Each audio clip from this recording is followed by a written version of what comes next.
The movie opens in a city gripped by ruthless military rule.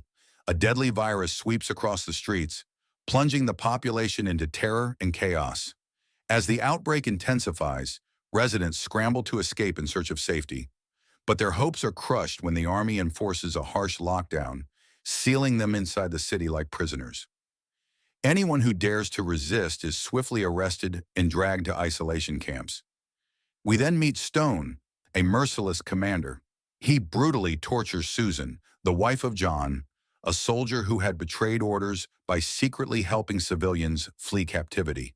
When Stone discovered his defiance, he retaliated with cruelty, using Susan's life as a weapon against him. Despite her desperate pleas, John refused to give in. In cold blood, Stone executed her before John's eyes. 3 years later, John is still haunted by her death. Living off the grid, he dedicates every moment to sharpening his combat abilities, fueled by rage and a burning thirst for vengeance. Whispers spread about his past. Once a special forces operative under Stone, John had been part of a brutal unit that massacred civilians under the false pretense of virus containment. The virus itself was a lie, a smokescreen for Stone's corruption and greed. Sickened by the atrocities, John turned against his superiors, branding himself a traitor. During a medical check, doctors discovered John carried a rare immunity to the virus. Seeing an opportunity, they tried to harness his blood to create a vaccine. But John refused to be used as an experiment and fought his way out of the detention camp, vanishing into the wilderness. Alone in the forest, he struggled with unbearable guilt, haunted both by the innocent lives he once took and the loss of his wife. His solitude is shattered when he stumbles upon a gravely wounded woman. He carries her to his cabin, treating her injuries and carefully extracting a bullet lodged in her body. To his shock, the bullet contains a tracking device. On her wrist, he notices a barcode tattoo, a chilling mark that she is hunted property of the Special Forces. When she regains consciousness, she introduces herself as Maria. John warns her to leave once healed. He doesn't want more trouble on his back, but trouble finds them anyway. The military tracks Maria to John's cabin.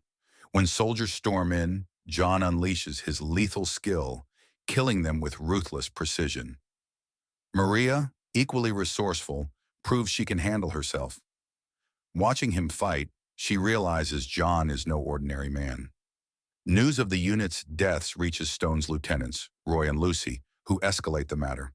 Soon, Stone himself is informed, the same man who once murdered Susan. As John and Maria prepare for the inevitable counterattack, she reveals the truth. She, too, is immune to the virus. The military wants her DNA to create a so-called vaccine, but the cure will never reach the masses. It's a weapon, a tool for the elite, while the poor and infected are left to rot. Like John, she refuses to be exploited. Their bond strengthens as John trains her for the battles ahead. When another squad of operatives arrives, John and Maria fight back fiercely.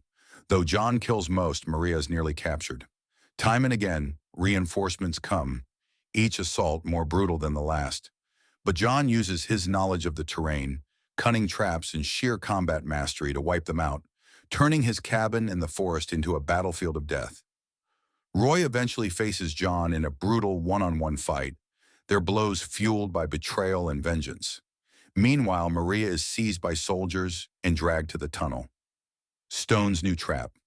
But John intercepts communications, rushes to her rescue, and defeats Roy after a savage fight. Together, he and Maria tear through squads of enemies in a desperate bid for survival. As the military closes in, John is shot by Lucy but refuses to give up. Badly wounded, he lures the enemy away to protect Maria. At last, John comes face to face with Stone, the man who ruined his life. Despite torture, John refuses to betray Maria's location. Challenging Stone to a one-on-one duel, he finally defeats his former commander. Humiliated, Stone tries to command loyalty from his soldiers, but they no longer fear him. In desperation, he grabs a gun, only for a failsafe to backfire, killing him with his own weapon. Maria then emerges, threatening to destroy everything with grenades unless Lucy releases John. Reluctantly, they let him go. Before being separated, John secretly entrusts Maria with a vial of his blood, his last hope that it will one day be used not for oppression, but to save innocent lives.